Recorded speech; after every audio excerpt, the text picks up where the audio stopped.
ఆ? అమ్మా లైన్ ఉన్నా ఉన్నానండి. అమ్మా అమ్మా మీ క్వశ్చన్ ఒకసారి అడగరు. అంటే మీరు చెప్పదలుచుకున్నది ఏంటి అనేది క్లారిటీ తెలియడం లేదు అన్న. అంటే ఇప్పుడు వేరే మతాన్ని మనం వ్యతిరేకించాలనా, ఎందుకంటే మనది హిందూ సంస్కృతి సంప్రదాయం కాబట్టి, లేకపోతే ఏంటి, ఏ విధంగా మీరు ఒక మెసేజ్ ఇవ్వదలుచుకున్నారు యూత్ కి? అమ్మ చాలా స్పష్టం అమ్మా. ఇప్పుడు మా ఇంట్లో మేము ఉన్నాం.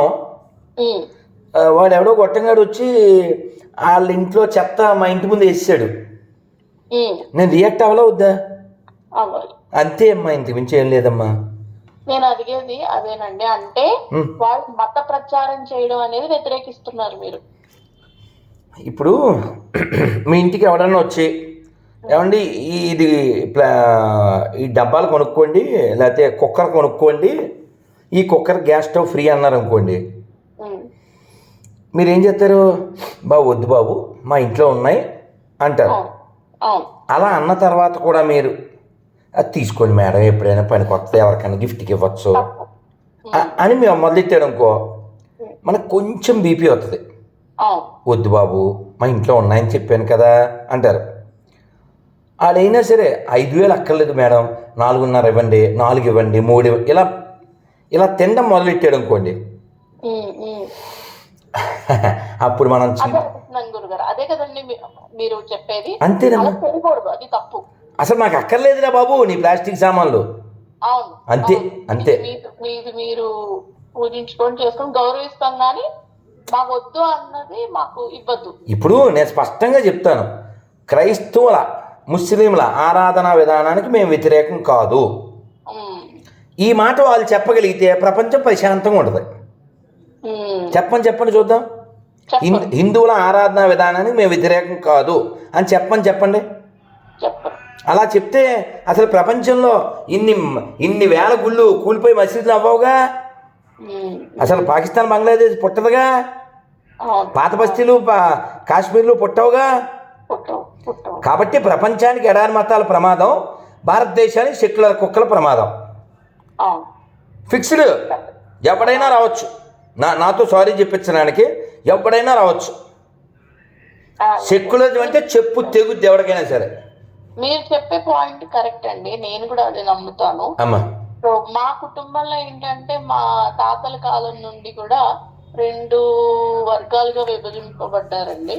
సగం మా కుటుంబంలో సగం మంది హిందువులు, సగం మంది కన్వర్టెడ్ క్రిస్టియన్స్ ఉన్నారండి మా ఓన్ ఫ్యామిలీలో కూడా.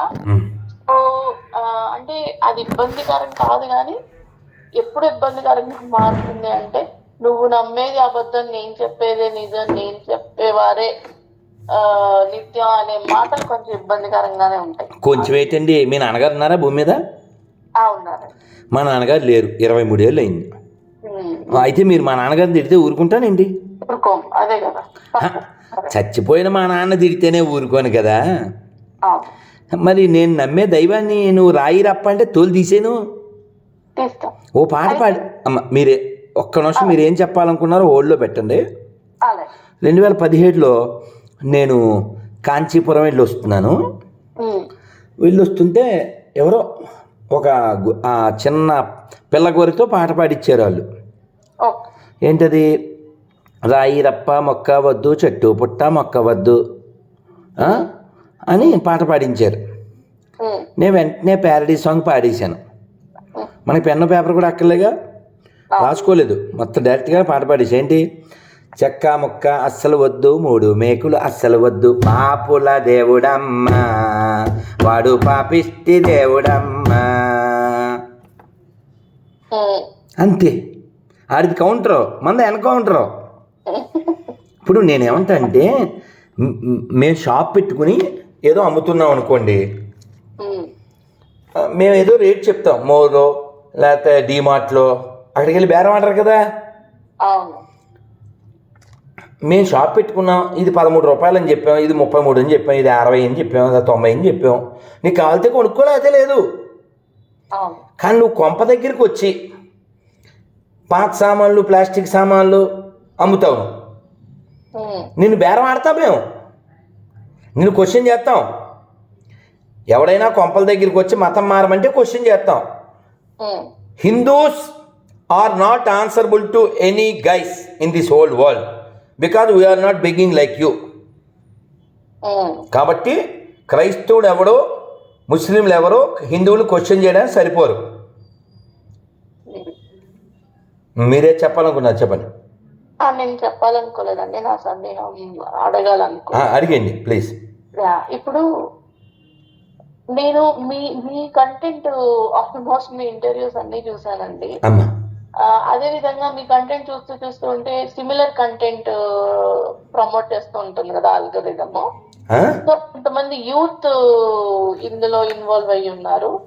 సో వారు వీరిని తిట్టుకోవడం, వీరు వారిని తిట్టుకోవడం, ఇవి మత కల్లోలాలను సృష్టించే రేంజ్ లో ఉంటాయి వీళ్ళ తిట్లు గానీ, ఎవరు వాళ్ళు కానీ వీళ్ళ దూషణలు. ఏంటండి వీళ్ళు అంటే ఎవరు? అదే హిందువులు క్రిస్టియన్స్ హిందువుల్ని తిట్టుకోవడం, వాళ్ళ ఛానల్స్ లో వీళ్ళు తిట్టుకుంటారు. యూత్ ఒక ఛానల్ చూసానండి నేను, అతని ఛానల్ ఏంటంటే గోపి సనాతన ధర్మ అని ఏదో ఒక ఛానల్ అండి. సో వారు కూడా సనాతన ధర్మం గురించే పోరాడతారు. ఏంటంటే వారికి క్రైస్తవులు ఫోన్ చేసి చెప్తూ ఉంటారు. అప్పుడు వారు ఏం చేస్తారంటే రికార్డ్ చేసి యూట్యూబ్ లో పెడుతుంటారు ఇలా తెలుస్తున్నారు అని. అయితే నేను అదే ఈ తిట్టుకోవడాలు ఇంతలోనే ఆగిపోతుంది. ఇప్పుడు మన సనాతన ధర్మం, మన వేదాలు ఇట్లాంటి కొన్ని ఉంటాయి కదండి, భగవద్గీతం, రామాయణం, వీటి గురించి నాకు పెద్దగా తెలియదండి. సో నేను కమెంట్ చేయను. కాకపోతే ఏంటంటే ఇవన్నీ ఉన్నాయి కదండి మన భారతదేశంలో. మరి వాటి గురించి ప్రత్యేకంగా వాటిని నేర్పిస్తూ కంటెంట్ చేస్తే ఎలా ఉంటుంది అసలు? అంటే అలా చేసేవారు ఎందుకు ముందుకు రావడం లేదు? ఎందుకు లేరు చెప్పండి. భగవద్గీత నేర్చుకునే వాళ్ళు ఉంటే నేర్పే వాళ్ళు బోలు మంది ఉన్నారు. మీకు తెలుసా, మన హరే కృష్ణ మూమెంట్ వాళ్ళు కొన్ని వేల మంది పిల్లలకి చాలా పల్లెల్లో నేర్పిస్తున్నారు. పల్లెల్లో మాట్లాడుతున్నారండి. ఆన్లైన్ లో చాలా జరుగుతుంటాయి. గుళ్ళలో కూడా వీటిని చదివిస్తూ ఉంటారు. అవన్నీ ఓకే. జనరల్ గా ఆన్లైన్ లో కంటెంట్ సర్క్యులేట్ అవుతూ ఉంటుంది కదండి. అందులో భాగంగా ఎందుకు వీటి మీద ఫోకస్ చేయకుండా ఇప్పుడు మన ధర్మం గురించి ఫోకస్ చేసి దాని ప్రచారం ఎందుకంత? ఇప్పుడు క్రైస్తవులు ఉన్నారనుకోండి, చాలా ఛానల్స్ ఉంటాయి, విపరీతమైన ఛానల్స్ ఉంటాయి. వాళ్ళు వాక్యం ప్రకటిస్తున్నామంటూ ఎన్నో రకాల యూట్యూబ్ వీడియోలు పెడుతూ ఉంటారు. అలాగా మనకి మన రామాయణాల మీద కానీ, మనం చేయాల్సిన పూజల మీద కానీ, వాటి విశిష్టత కానీ అలా దండిగా ఉన్నాయి కదమ్మా. మనకి బోల్డ్ ఉన్నాయి, బోల్డ్ మంది చెప్తున్నారు, ఒకరిద్దరు కాదుగా. అలా బోల్డ్ మంది అమ్మా, ఒకరిద్దరు కాదు ఉన్నాయి. అవి ఎందుకు అంత హైలైట్ అవ్వట్లేదు అంటున్నారు. మీకు చిన్న ఉదాహరణ చెప్పనా? చెప్పండి. ఇప్పుడు నా ఛానల్లో 21,000 వీడియోలు ఉన్నాయి. ఓకే, నిన్న ఒక 15 వీడియోలు పెట్టుంటా. అందులో ఒక్క వీడియో మాత్రమే టచ్ ద స్కై అన్నమాట. ఏంటి ఆ వీడియో ఎంతకిను? జై శ్రీరామ్ ప్రైజ్ ద లార్డ్. ఆ వీడియో 11,000 మందో 15,000 మందో చూశారు. మరి మిగిలిన 14 కంటెంట్ లేదా ఏంటి? జనాలు మన వాళ్ళు ఎన్ని ఉపన్యాసాలు, ఎన్ని శ్లోకాలు చెప్తాను నేను. ఎక్కద్దు ఇంకో. కానీ ఇక్కడ విషయం ఏంటంటే అమ్మా, అందరికీ ఆ సత్వగుణమే ఉండదు, అందరూ ఒక్కలాగే ఉండరు కూడా. ఒక్కలాగే అది కుదరదు. శాస్త్రం కూడా చెప్పింది రజోగుణం, తమోగుణం, సత్వగుణం 3 రకాల వాళ్ళు ఉంటారు. ఇప్పుడు ఈ మనం ఏదైతే గొర్రెలకి రెప్పలు ఇవ్వడం అనేది ఉందో అది హిందువుల్ని మేలుకొల్పడానికి. కేవలం జాగ్రత్తగా ఉండండి, మీరు గొర్రె మైండ్ వేసుకుని అన్నీ ఒకటే కదా అనుకోకండి, బైబిల్ ఎంత ప్రమాదం అది తెలియచెప్పడానికి మాట్లాడడం అంతే. అది కాకుండా నేను ఎన్నిసార్లు చెప్పాను, నేను 21,000 వీడియోల్లో నాది ఏదైనా తప్పు ఉంటే బహిరంగంగా క్షమాపణ చెప్తాను అని చెప్పా. చెప్తుంటారు. అలాగే ఇప్పుడు మీకు ఇందాక ఒక ఆడియో వినిపించాను కదా, అతన్ని సార్ మీ అమ్మా నాన్న పేరు మీ పేరు ఎప్పుడు చెప్పుకోగలిగితే అప్పుడు ఫోన్ చేయండి అని చెప్పా. అలా చాలామందికి చెప్తాను, ఎవరు ఫోన్ చేయరు. ఎందుకు చేయరంటారు? ఇప్పుడు మీ నాన్నగారి పేరు చెప్పారుగా, మీ అమ్మగారి పేరు ఏంటమ్మా? వరలక్ష్మి గారు. మా అమ్మ పేరు విజయలక్ష్మి, మా చెల్లి మహాలక్ష్మి, మా అక్క ధనలక్ష్మి. అది చెప్పాను కదండి, మీరు చెప్పారు కదండి. వాళ్ళు ఎందుకు చెప్పట్లే? ఎందుకంటే వాళ్ళమ్మ పేరు కూడా వరలక్ష్మి, విజయలక్ష్మి, భాగ్యలక్ష్మి ఉంటుంది కాబట్టి. అప్పుడు మళ్ళీ నా మాట ఒప్పుకోవాల్సి వస్తుంది. ఏంటిది, మీరు కూడా మాకే పుట్టారా అంటాను కదా, ఆడు 50-50 అని ఒప్పుకోవాల్సి వస్తుంది, తర్వాత ఒప్పుకోవాల్సి వస్తుంది. అందుకని తిడతాడు. ఇప్పుడు నేను అతనికి అంత హార్ష్గా బైబిల్ పనికి మాలింది అన్నాను కదా, అన్ని తిట్లు తిట్టినోడు వెంటనే ఫోన్ చేసి మళ్ళీ తిట్టాలిగా నన్ను. ఎందుకు ఫోన్ చేయలేదంటారు? ఫోన్ చేస్తే దొరికేస్తాడు. అవును, మీరు అడిగే ప్రశ్నలకి సరైన సమాధానం ఎక్కడా రాలేదు, నేను గమనించాను. అసలు సమాధానం ఉంటే కదమ్మా. నేను ప్రాక్టికల్ పర్సన్ అమ్మా. అవునండి, ఓపెన్గా చెప్తాను. దేవుణ్ణి నమ్మినోడు నమ్మనోడు కూడా చచ్చిపోతారు. మీరు నాకు నచ్చింది అర్థమైంది, మీరు ఎంతో ప్రాక్టికల్గా చెప్తారు. నాకు బాగా నచ్చిన అంశం ఇప్పుడు నేను దేవుణ్ణి నమ్మను చచ్చిపోతాను, దేవుణ్ణి నమ్మాను చచ్చిపోతాను. రాముడు దేవుడు అన్నా చచ్చిపోతాను, అల్లా దేవుడు అన్నా చచ్చిపోతాను, యేసు దేవుడు అన్నా చచ్చిపోతాను. ఇంట్లో పెద్ద విషయం ఏంది? పోనీ ఇంకో విషయం, మీ నాన్నగారు గొప్ప ఆయన చెప్పండి, అరగంట వింటాం, ఏం ప్రాబ్లం ఏం లేదు. మీరు మా నాన్నగారి పేరు అడిగి అసలు మీ నాన్నతో పోలిస్తే మా నాన్న చాలా గొప్పోడు అన్నప్పుడు ఇంక మొదలవుద్ది. అవునమ్మా? అందుకని ఎడారి మతాల పనికిమాలినవి అనే స్టేట్మెంట్ ఎందుకు ఇస్తానంటే, మీకు లాంగ్ ఒక్క ఇన్సిడెంట్ చెప్పి పెట్టేస్తాను, మళ్ళీ నాకు సాయంత్రం ఇంటర్వ్యూలు ఉన్నాయమ్మా. అదేమిటంటే, ఎప్పుడో లాంగ్ ఎగో ఎల్ఐసి వాళ్ళు డైరీ ప్రింట్ చేశారు, అందులో గాయత్రి మంత్రం వేశారు. మనకే పుట్టిన గొర్రె ఏమన్నాను, కన్వర్టెడ్ క్రిస్టియన్ అనొచ్చుగా, ఎందుకు అనాలి? మీరు ఆటో వెనకాల ఆడేండి అంటే కారు అయిపోద్ది ఏంటి? ఇందాక గొర్రె ఫోన్ చేశాడు, నా పూర్వీకులు గొప్పవాళ్ళు, నేను చెప్పగలను, నువ్వు చెప్పగలవా అన్న. హిహిహి అని నవ్వాడు. అది ప్రకాశం జిల్లాలో పుట్టాడు, ప్రకాశం పంతులు ఎవరో తెలడం. ఇలాంటి చవట్లను తయారు చేస్తుంది క్రైస్తవం, అందుకని వ్యతిరేకిస్తాం. ఇప్పుడు ఓ చవట గొర్రె, ఇది మా మనోభావాలకు వ్యతిరేకం, ఇందులో గాయత్రి మంత్రం వేశారు అన్నాడు. అదేరా ఫోటోలు పెట్టాడా? అది మళ్ళీ ఫోన్ చేయి. ఇది మా మనోభావాలకు వ్యతిరేకం అంటే కోర్టుకి వెళ్ళారు. కోర్టుకి వెళ్తే కోర్టులో జడ్జి అడిగారు, చెప్పండి sir, according to your belief Bible ఎప్పుడు పుట్టింది అని అడిగారు. అంటే ఒక 2000 సంవత్సరాలు సార్ అన్నాడు. మరి అకార్డింగ్ టు అవర్ స్క్రిప్చర్స్ మరి గాయత్రి మంత్రం ఎప్పుడుది? అకార్డింగ్ టు రామాయణం కొన్ని లక్షల సంవత్సరాల క్రితం ఉంది. ఇప్పుడు చాలా పాతది కొత్తదాన్ని ఎలా హత్య చేద్దంటావు? అలా మూసుకుని కేసు కొట్టేయబడింది, అది విషయం. కాబట్టి ప్రపంచానికి ఎడారి మతాలు ఎప్పటికీ ప్రమాదమే. కానీ వాళ్ళిద్దరికంటే కూడా ప్రమాదం ఎవరో తెలుసా? భగవద్గీత, బైబిల్, ఖురాన్ ఏది చదవకుండా రఘుపతి రాఘవ రాజారాం ఈశ్వరల్లా తేరేనని పాటలు పాడతారే, ఈ నపుంసకులు ఇంకా ప్రమాదం. ఎగ్జాక్ట్లీ, వారే చాలా ప్రమాదం. వారికి నిజం ఏంటో తెలియదు, కానీ కరెక్ట్ అండి. ఓపెన్ ఛాలెంజ్ చేస్తాను, ఒక్కడు రాడు.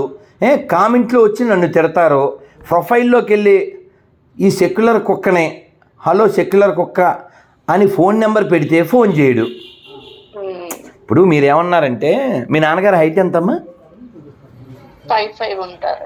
మీరు నాతో ఏమన్నారంటే, మా నాన్నగారు 7 feet అన్నారు.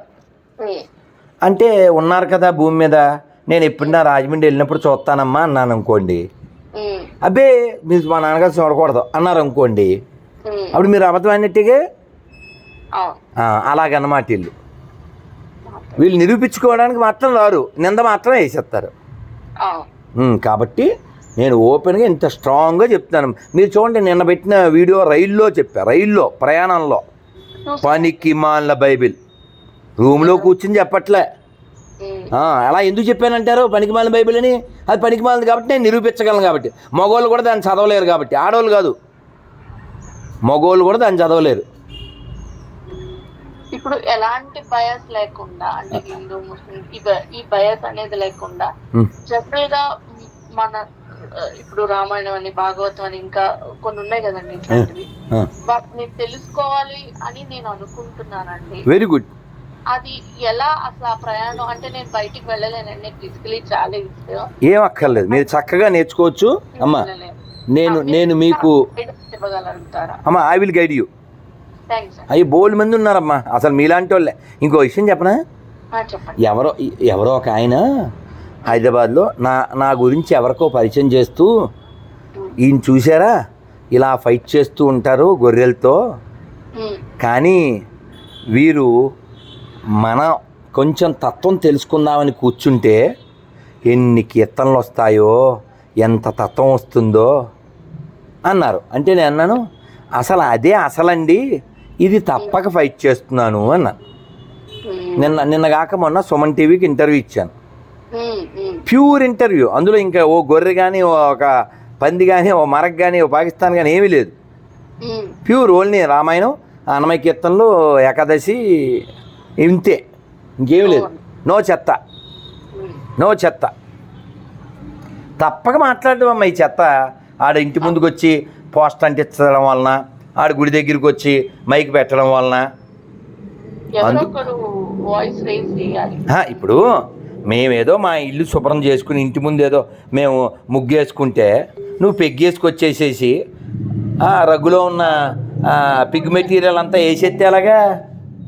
ఆ ముగ్గులు వేస్తే అది క్షుద్ర పూజ చేసే వాళ్ళు చేస్తారని మమ్మల్ని కమెంట్ చేస్తారు మా ఇంట్లో మేము ముగ్గులు పెట్టుకుంటే. మరి ఎవరైతే కామెంట్ చేశారో వాళ్ళు గౌను కట్టకూడదు, మరి వాళ్ళు చీర కట్టకూడదు, మరి ఓకేనా? అదే కదా, మీరు అడగరు కాబట్టి ఆడ అలా అవుతారు. ఇప్పుడు నిన్న ఒక ఆయన ఫోన్ చేశాడు, హైదరాబాదే, ఈయన ప్రేమించి పెళ్లి చేసుకున్నాడంట. ఆ అమ్మాయి ఏమో గొర్రె, ముందే చెప్పాడంట పుట్టబోయే వాళ్ళని హిందువులాగే పెంచాలని. సరే అందంట. ఈ అమ్మాయి ఏదో చదువుకోవడానికి ఎక్కడికో వెళ్ళిందంట. అమ్మా అలా పెంచరండి, నేను చూసాను నా లైఫ్ లో. చూడండి ఈ ఇన్సిడెంట్ చూడండి, నిన్నే ఫోన్ చేశాడు, కానీ మంచి బాగుంది, వేడి న్యూస్. వీళ్ళ అత్తగారి స్కూల్ ఉందంట, ఈ పిల్లకి 3 ఏళ్ళు వచ్చినాయి, ఈ పిల్లని స్కూల్కి పంపించాలి, అందుకని అత్తగారు రెడీ చేసి టిఫిన్ పెడతారు కదా, చిన్న బిడ్డ కదా, అత్తగారి ఇతను స్నానం చేయించి పిల్లని రెడీ చేసి బొట్టు పెట్టి వాళ్ళ అత్తగారి ఇంటికి పంపిస్తే టిఫిన్ పెట్టి బొట్టు తీసేసి పంపిస్తుంది. అలా చాలాసార్లు చెప్పాడు అతను, బొట్టు తీయకండి అత్తగారు, ఎందుకు తీస్తారు అంటే. అలా గొడవ అయిపోయింది. ఆ గొడవ అయిపోయాక ఇతను వార్నింగ్ ఇచ్చాడంట, మీరు ఇంకోసారి బొట్టు తీసారా మీకు బొట్టు పెట్టేస్తానని. బాగుంది కదా? అయితే నేను అంతవరకే అనుకున్నాను, కానీ ఈవిడ మళ్ళీ ఇన్ని చెప్పినా మనవరాలకు బొట్టు తీసి తీసుకొచ్చిందంట.